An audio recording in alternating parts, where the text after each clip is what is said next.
கனவிடம் வாடகை வாங்கி வீட்டில் குடி வைக்கலாமா?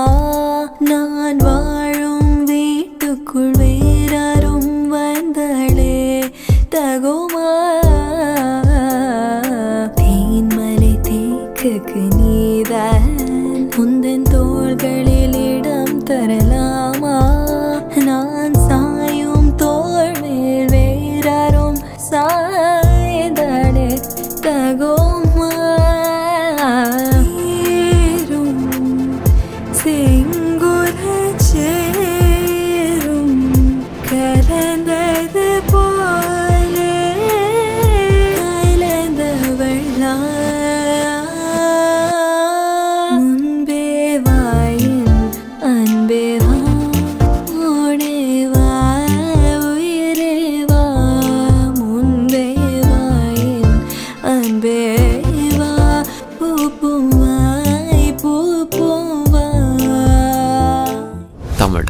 Where do we even start?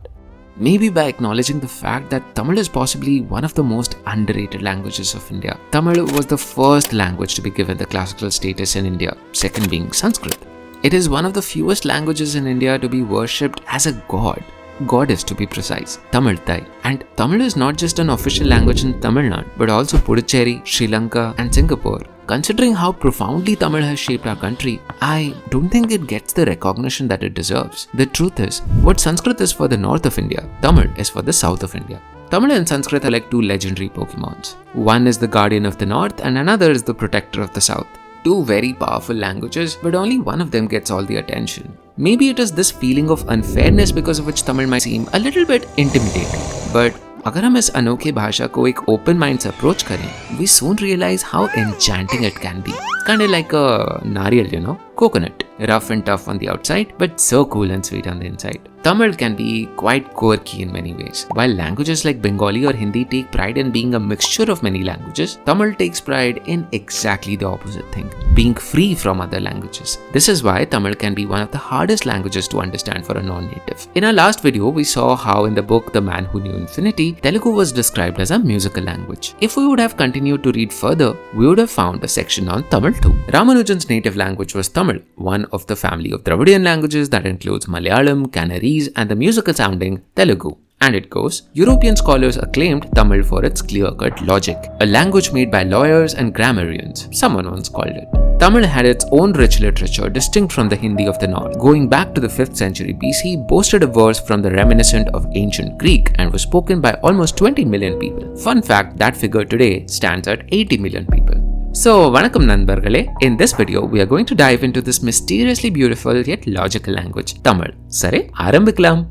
பேச எண்ணி சில நாள் அருகில் வருவே, பின்பு பார்வை போதும் என நான் நினைத்தே நகர்வேனே மாற்றி கண்கள் இரண்டால் உன் கண்கள் இரண்டால் என்னை கட்டி எழுத்தாய் போதாதென சின்ன சிரிப்பில் ஒரு கள்ளச்சிரிப்பில் என்னை தள்ளிவிட்டு மூடி மறைத்தாய்.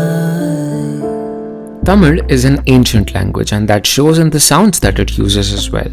In Tamil, vowels are called uyireluthukal, meaning soul letters, and consonants are called meyireluthukal, meaning body letters. A sound is made when a soul letter mixes with a body letter. How poetic. If we compare this with Sanskrit has 14 vowels and 33 consonants, a total of 47. Tamil is a lot more compact. In Tamil, this whole block of vowels is missing, but it has two additional vowels, short A and short O, like we saw in Telugu as well. One interesting thing about the Tamil script is that we write the vowel marks for AA, OO and IOU before the consonant, like this. But in Devanagari, we always write the consonant first and then the vowel. The interesting bit is that in Odia, Bengali and Ahomia, the convention is similar to Tamil, writing the vowel before the consonant. And this might indicate an ancient connection between the south and the east of India. Coming to the consonants, this is where Tamil goes a whole different way from Devanagari. In Tamil, these two columns of sounds simply don't exist. So, no kha, no gha, no cha, no jha, none of these. Tamil considers these to be hot sounds. And a big principle of Tamil language is tanmai, or coolness. So it refuses to have these sounds. If you ever hear a Tamil speaker pronounce a phrase with these hot sounds, like Atmanirbhar Bharat, it will be quite tricky for them. And the Atmanirbhar it's very difficult. Atmanirbhar. Atmanirbhar. Pardon?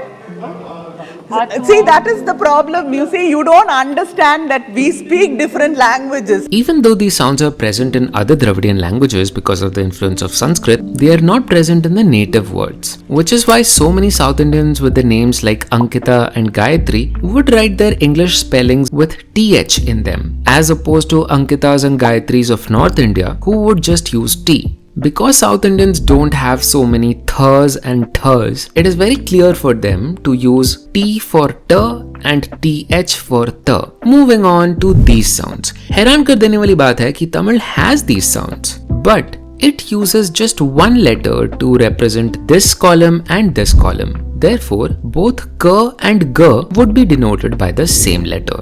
For example, take the Tamil word for crow, kagam.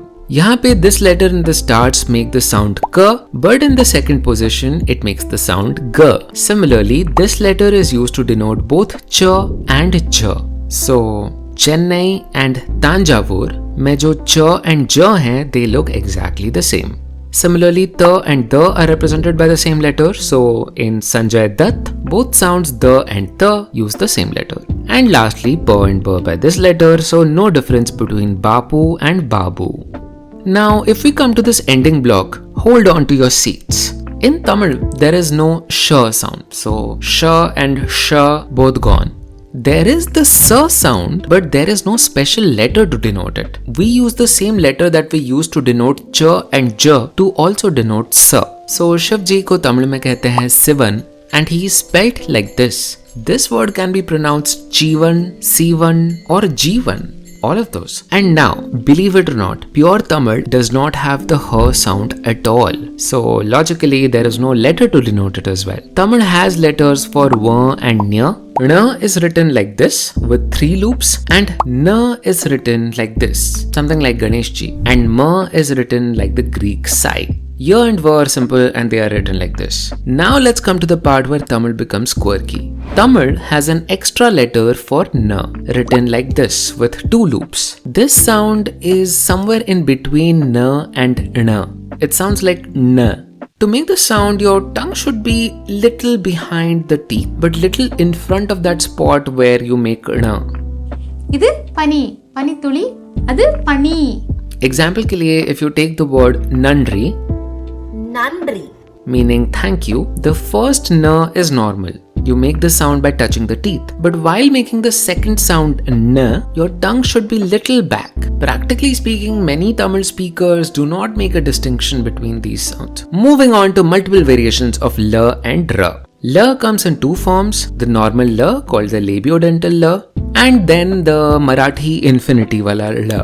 By the way, we have a dedicated video on this la, so check that out. And finally, ra comes in 3 forms. The normal ra is written like this. Then comes the fancy ra sound. This sound has no equivalent in Hindi or English.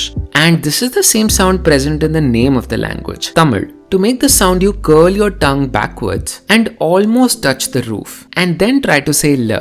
There is a famous tongue twister in Tamil that uses this sound. See if you can pronounce it. Eri kiravan vari pada tolmel sarasariki varavariki kiri virandan, which basically means the poor old man slipped and fell on the banana skin. Fun tip, if you're not able to make this sound, try imagining yourself as a sobo kid trying to make a very posh R sound. So very similar to mujhe garmi lag rahi hai. Yup, that R is basically it. And now finally the third R. This is what the Telugus call the Bandi R, simplified as R. This letter can make the sound R, but also the sounds dr and tr. Let's listen to this part of the song. தொடவும் கூடாத படவும் கூடாத இடைவெளி எப்போது குறையுமா. Notice that in the last word Kurayuma, we see this letter make the sound R, but now listen to this section. நினைத்தே நகர்வேனே மாற்றி. He says yen matre, but where did the t come here? There is no t, just r repeated twice. So shouldn't it be yen marri instead of yen matri? Well, that is Tamil's quirk for you. When this letter appears on its own, it's r, but if there's two of it, it's dr. And if it comes after n, it makes the sound ndr. So ondr meaning one or nandri meaning thank you.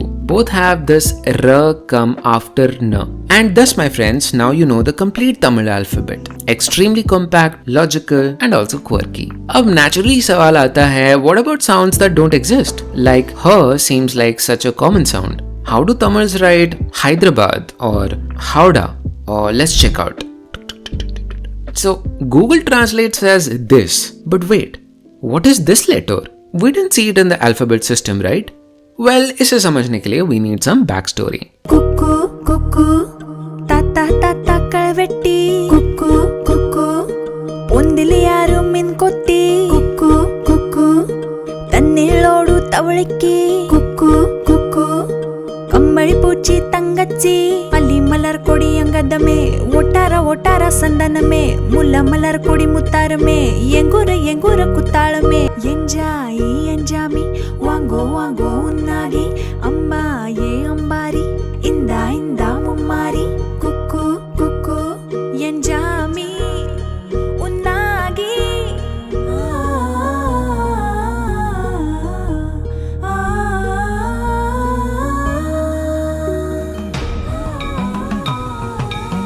And in some of the later Tamil texts like Civilisation or Puranam, it says that Shiva sounded Damaru. From the one face the Sanskrit emerged, and from the other face the Tamil emerged. So both these are divine languages, and both are the gifts of Shiva to the human.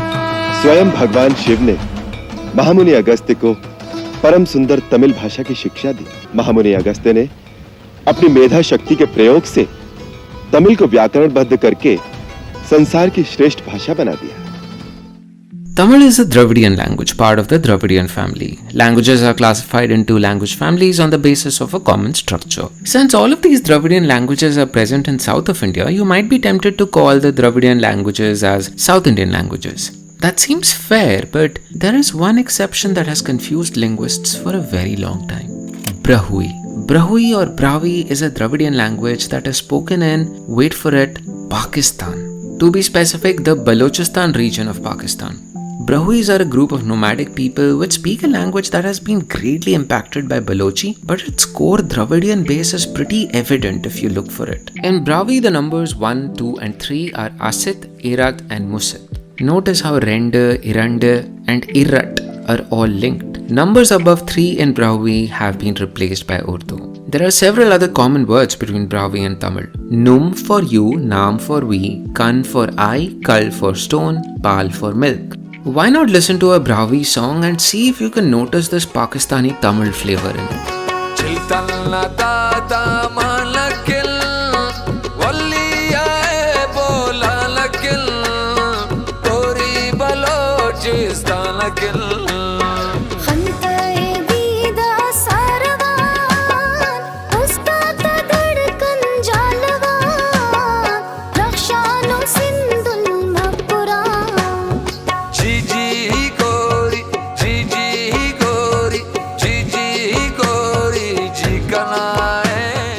So naturally the question arises, how the hell did a Dravidian language end up in Pakistan? The most obvious guess would be that some Dravidian speakers from India migrated and they became the Brahui speakers. You won't be the only one to think like that. Linguists believed this for a very long time. But thoda logically socho, why would a bunch of people leave the fertile riverine plains of India and move to this hilly Banjara mountain in Balochistan? Brahui has similarities with two Dravidian languages, Kuruk and Malto. Kuruk is spoken in Chhattisgarh and Malto is spoken around Bengal, Odisha, Jharkhand. Fun fact, even in Kuruk, numbers 1, 2, 3, 4 are Dravidian, but numbers 5 and above have become Sanskritized. So for a while people thought that it must be some Kurukh speakers who went to Pakistan and settled there and became the Brahui. But here's the thing, dhyan se suno. If Kurukh or any other language from India would have been the parent of Brahui, we should have noticed some deeper structural changes in Brahui. But we don't. Iska matlab hai that Brahui has been here all along. It isn't the result of a migration from India. Additionally, linguist McAlpin points out that there are some sounds that were present in Proto-Dravidian that are retained in Brahui and also in Kurukh, but they have gone extinct in Tamil. You don't have to try too hard to look for it. It's there in the name of the language. Kurukh, this kh is not present in Tamil. Jin shabdon mein Kurukh kh use karti hai, Malto uses kh, the Arabic sound khaf. And incidentally, in the same cognates of these words, Brahui also uses kh. All of this points out the possibility that these languages were closer to Proto-Dravidian than even Tamil, which has lost these kh and kh sounds, called uvular sounds. So, why does an old ancestor of Tamil sit here in Pakistan? The regions where Brahui is spoken today are the Kalat, Khuzdar and Mastung districts in Pakistan. These are hilly regions, as we discussed. You know what is 5 hours and 370 kilometers east to these hills? Well, I think some of you might have figured it out. Some distance away to these hills lies Mohenjo-daro, the ancient remains of the Indus Valley Civilization. Hello my Dravidian family around the world. This is Sikandar Brahui, a Dravidian Brahui from Pakistan. After the disintegration of Indus civilization around 5,000 years back, Dravidians, who were the indigenous population of Indus civilization, scattered around the world.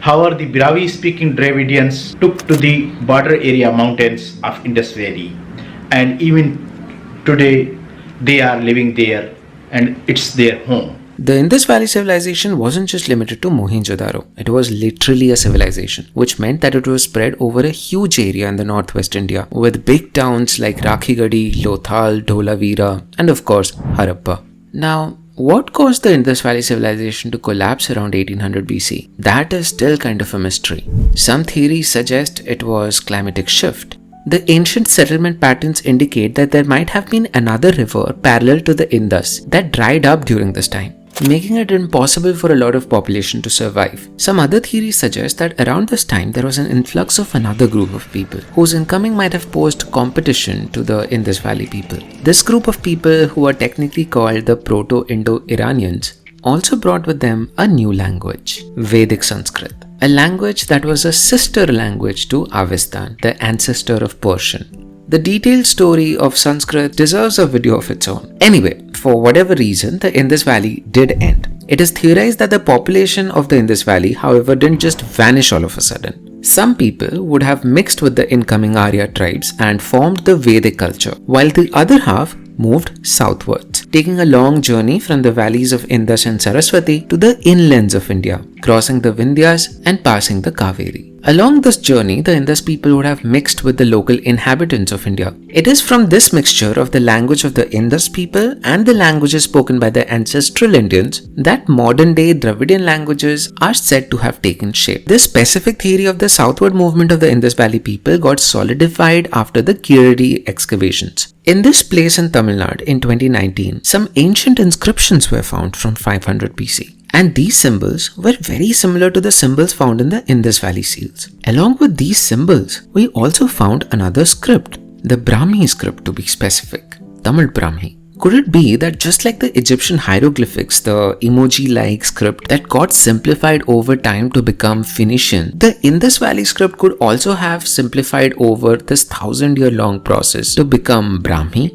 A linguistic proof of the southern migration of Dravidian speakers can be seen in the map of clusivity in Indian languages. Clusivity is the presence of different words for inclusive we and exclusive we. like hum jayenge and apan jayenge. In hum, the one I'm speaking to is included, while in apan, the one I'm speaking to is not included. By the way, we have a detailed video on this topic, so do check it out. Inclusivity is what we call a core feature of a language that is far more immune to many changes. This map therefore is like an X-ray view to the Indian language's core. The fact that inclusivity is present kind of in the western side of India might indicate the presence of a Dravidian substratum in many Indian languages. The fact that the Indus Valley might be a Dravidian culture is also solidified by parallels we see in the seals and the Tamil culture today. For example, this seal of a bull wrestling with a bunch of men pretty much resembles the Tamil festival Jallikattu. During my research, I also found some interesting trivia which connected to me on a personal level. I found that in western Odisha, in a town called Belpahad, there is a cave called the Vikramkhol cave. Here we find certain inscriptions. Inscriptions that, well, why don't I take you there? We are here today at the Vikramkhol rock paintings. This site was discovered in 1930s by Dr. K.P. Jaiswal, who was an Indian historian.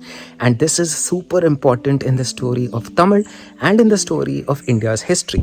It is believed that these inscriptions in these caves are essentially a transitional variety between the Indus Valley script, which was a pictorial script, and the Brahui script, which became an alphabet script. And while this transition was happening, the people who arrived at this spot around 1500 BC, 300 years after the collapse of the Indus Valley, that is when they inscribed these symbols here. We see the inscriptions are pretty faded, but if we do the magic of editing, we can see like this is how the inscriptions looked like at one point. Going close by, we see symbols like the Y mark over here, and then there is like another kind of like a shape, probably like the fish symbol. And going over here, we see certain circular patterns. These inscriptions in the Vikramkhol cave are pretty interesting because they are believed to be the inscriptions of a transitional variety, a time when the Indus Valley pictorial script was transforming into a more abstract Brahmi script. There is also a working theory that these ancient Iranians were an offshoot of the Elamite people, a Mesopotamian culture that lived in the Zagros mountains in the present-day Iran. The Elamite language went extinct in 600 BC, but evidence shows that it had many similarities with Tamil. So much so that the linguist David McAlpin suggests that Dravidian might actually be a sub-branch of a larger family called the Zagrosian Family. The Elamite language. Ak dari Yamawish Ashana, Nandri Hurbe, Intokime Nuku Numunmesh, Haka Manushia, Trimanushada, Karadalari. We also have records of the Elamite seals, which shows that the script was very similar to the Indus Valley seals. Another interesting discovery is that the Indus Valley script was also written, like most languages in Middle East, from right to left, evidenced by the fact that the letters go from wide in the right to narrow in the left. There are many linguistic parallels between Elamite and Tamil as well. For example, Elamite, like Tamil, was also an agglutinative language, meaning that a lot of information could be packed into just one word by adding more and more suffixes. For example, in this one long Tamil word, Adai panna mudiyata varkalukaga, you can compress the meaning for the sake of those who cannot do that very efficiently. And Elamite also had the distinction of animate and non-animate genders, pretty similar to what Tamil has.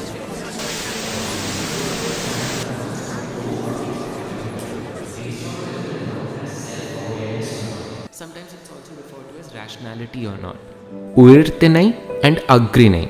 Uirthinai literally means the upper class. It contains the beings which have consciousness, which includes the gods and humans, specifically adult humans.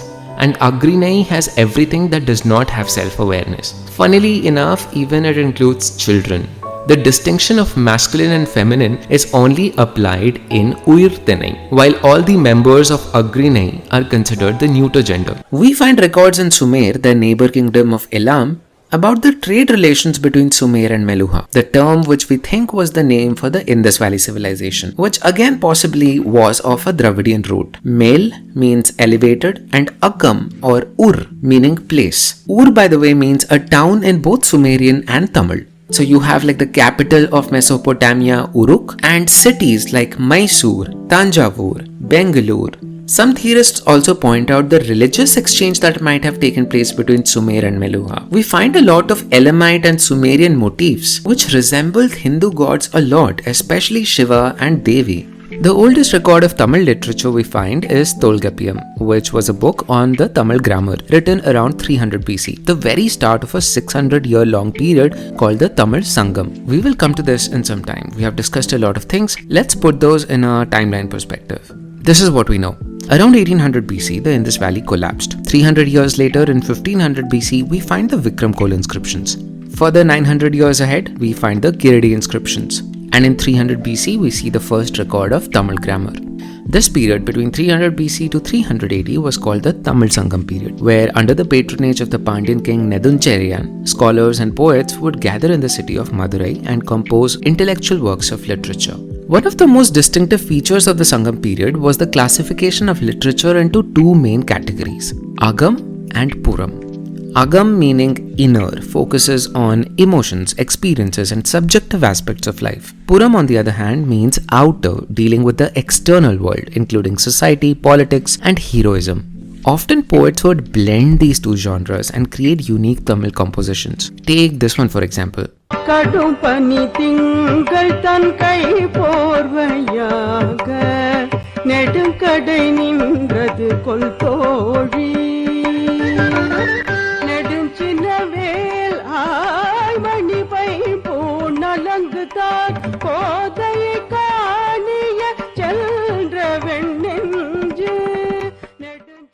Another unique aspect is the division of love into 5 tinais or genres. Each tinai is one aspect of love, and each of these aspects has a unique feeling, a unique flower, a unique god, a landscape, a particular animal, soil and even occupation dedicated to it. Alright, from love, let's shift the focus to script. From 500 AD, we see the emergence of a new kind of script, which was kind of like a cursive Tamil Brahmi, called the Vatteruthu. We find several rock inscriptions used to write Tamil and Malayalam in this Vatteruthu script. But the main thing happens in 700 AD, when Tamil Nadu started to be ruled by the Pallavas. This empire was a great lover of Sanskrit, and they themselves followed many Vedic rituals like the Ashwamedha Yajna, and they built many beautiful temples. They also created a new script of their own inspired by Tamil Brahmi. The goal, I guess, was to make an aesthetic script, so they went for like curvy, roundier shapes for the letters. Pallava script was carried by priests, merchants and traders to faraway lands in Southeast Asia where the Pallavas would trade. And there it became the parent script to several languages. For example, in Indonesia, the Pallava script gave rise to the Balinese script, the Javanese script, the Kavi script and the Sundanese script. In Philippines, it gave birth to Bebain, in Cambodia, Khmer, in Laos, Lana and Lao, and in Thai, Mon Burmese, New Thai Lui and the Thai script. Even the Sinhala script has connections with the Pallava script. In Tamil Nadu, this script evolved into something called the Grantha script. Grantha script was widely used in Tamil Nadu to write Sanskrit. And we find Grantha inscriptions in many temples in Tamil Nadu today. Grantha was also used to write Manipravalam, a language that was born out of a mixture of Tamil and Sanskrit, which eventually became the modern day Malayalam language. But well, that is a topic for another video. It is this Grantha script which is used to write those sounds in Tamil which don't have a native letter for it. For example, in proper Tamil, you couldn't write the word Shri. You would write it something like Siri. But in Grantha, there was a proper letter to write it, which looks like this. Grantha similarly had all the sounds kha, cha, jha, tha that were not present in Tamil. This script also went by the name Vadamuri Eruthu or Arya Eruthu, meaning the North script or the Arya script, as it was used to write sounds of the North, Sanskrit sounds. So if you saw any word with a Grantha letter, you could be pretty sure that it is a Sanskrit word and not native to Tamil. This is pretty similar to how in Japanese, all native Japanese words are written using hiragana, but foreign names are written in katakana. A similar system existed in Tamil. For a major period of time, Tamil used the Grantha script and it was full of Sanskrit words, no different from other Dravidian languages like Telugu, Malayalam or Kannada.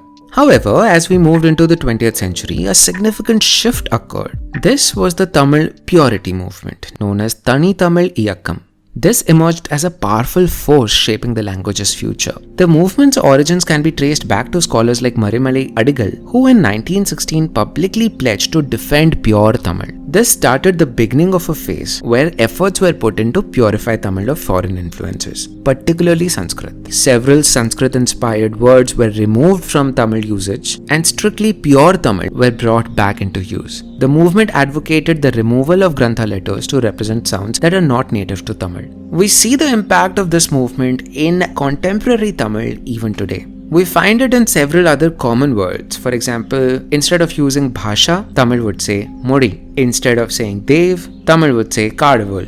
E.V. Ramasamy, popularly known as Periyar, was crucial in linking this linguistic purism to a broader Dravidian identity. From his lens, Sanskrit was a symbol of North Indian dominance. Some proponents of Tamil purism even advocated for a separate nation altogether, called Dravidanadu. As a response to this, in 1963, amidst the emergency, the Anti-Secession Bill was passed, which made all political movements to separate from India essentially a crime. Fun fact, it is also because of this bill due to which all elected representatives need to take an oath today to uphold the sovereignty of India. Whereas Mughal emperors came, of course, Aryans also came here. That blood is mixed with us. If you are saying Mughal is an alien, then part of our society, Indus society, Aryan also alien. That is why Ambedkar clearly said, if at all a person, if at all a race is entitled to claim this land, is only Dravidian, not Dravidian, Aryan. This simplistic narrative of Dravidians as natives and Aryans as outsiders is flawed for two main reasons. The first one is that Dravidians and Aryans technically were both migrants at different points in history. While Dravidians trace their roots to Neolithic farmers of Iran, the Aryas do come from Central Asia and Southern Russia. Even the Munda people, who are often overlooked in this binary, were also migrants from East Asia. So this concept of native depends entirely on our temporal frame of reference. 1,000 years ago, the Muslims were migrants. 4,000 years ago, the Aryas were migrants. 10,000 years ago, the Dravidians were migrants. 100,000 years ago, all humans were migrants.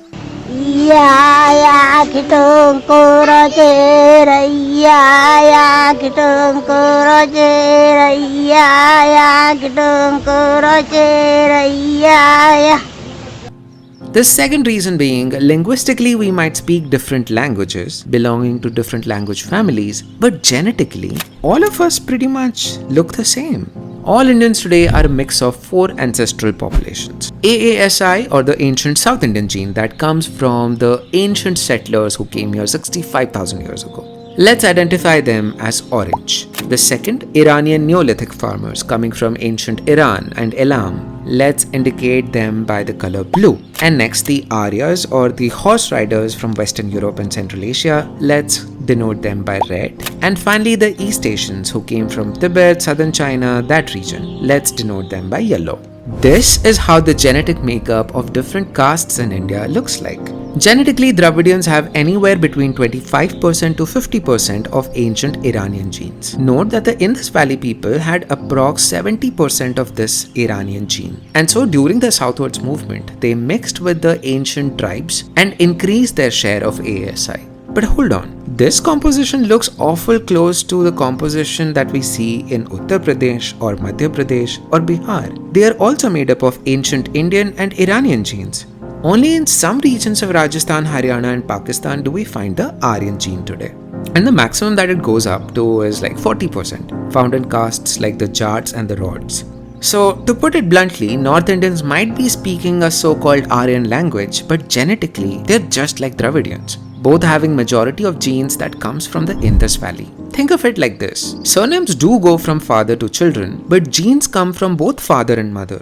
People think that the first Targaryen king Aegon the Conqueror was 100% Targaryen, but no, he was only 3/4 Targaryen. His father was Aryan Targaryen and his mother was Valyna Valerian, a half Targaryen and half Valerian. His sister wife, Queen Rhaenys, was therefore also 75% Targaryen. Arya tribes came to India primarily as groups of men. Their children therefore would also be called Arya, but genetically they would just be 50% Aryas because their mothers had to come from this land itself, which was populated mostly by migrants of Indus Valley. And so while the initial children would have started with this 40 to 50% composition of Arya genes, down the line after more and more mixing, this percentage went down a lot. This is the reason why the great Sri Daenerys Stormborn of the House Targaryen was a brave Targaryen, but with just 1% Targaryen ancestry in her.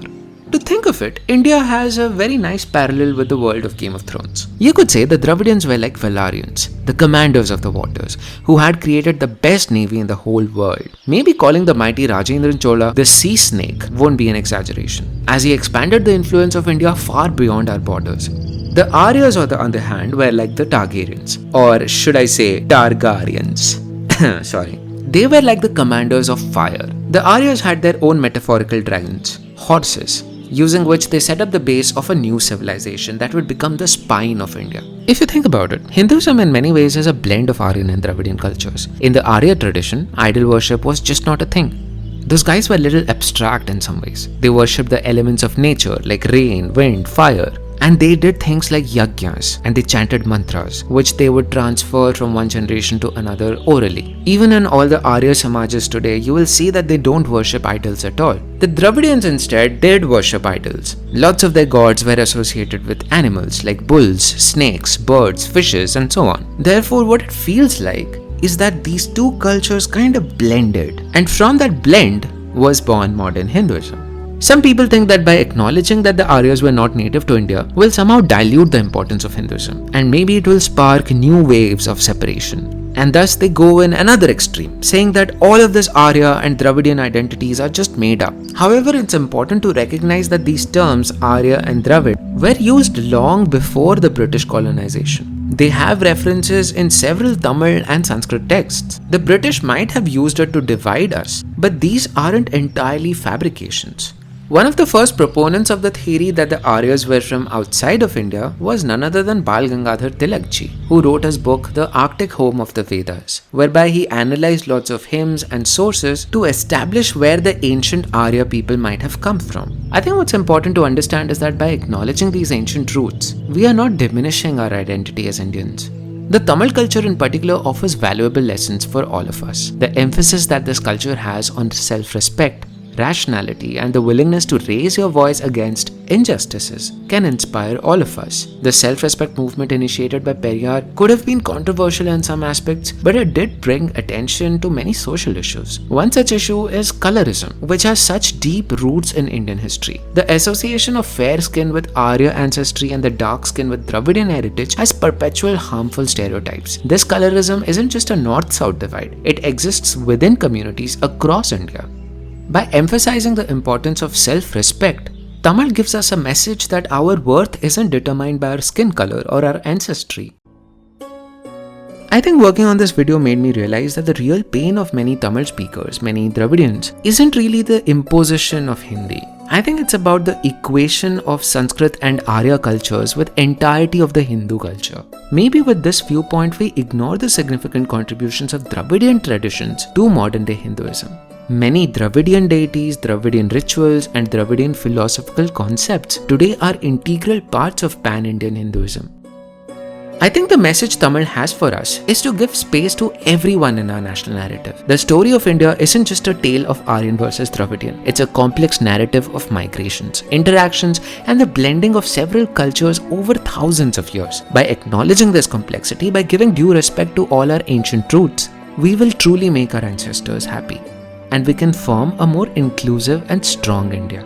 This is the real lesson we can take from the Tamil experience, the importance of self-respect, rational thinking, and the courage to speak up, all while remaining a core part of the great Indian family.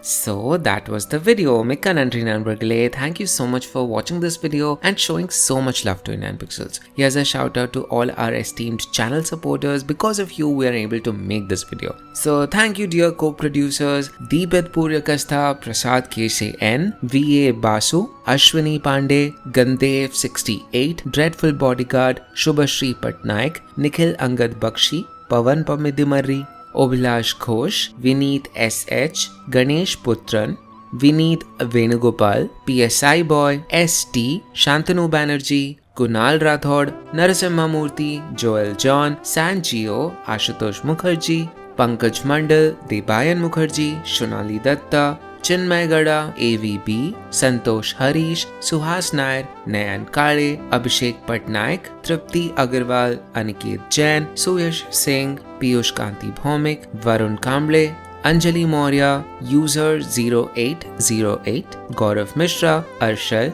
P. Richer, Pritam Dashgupta, Maheshwar Jani, Shambhu, Superman Kryptonite, Sangamesh Hiremat, Sankalpa Datta, Parth Agarwal, Boj Rick, Himanshu Prusti, Prithu Banerjee, Ketaki Chakradeo, Venkat S, Abhinav Subramanian, SUR, Tanuj Achyuta, Janesh Rathod, Indian Farmstead, IMZ001, Deepika Vemuri, Joel and Shiv, Shri Maestro, Arun, Shrikant Rao, Swapnil, Jatin Vadvani, Deboshri Ghosh, Opinion, Revant Kumar Mallireddy, Rohit Vashpari, Pavan Kumar, Vijay Kumar Alahari, and Pratik Gangwane.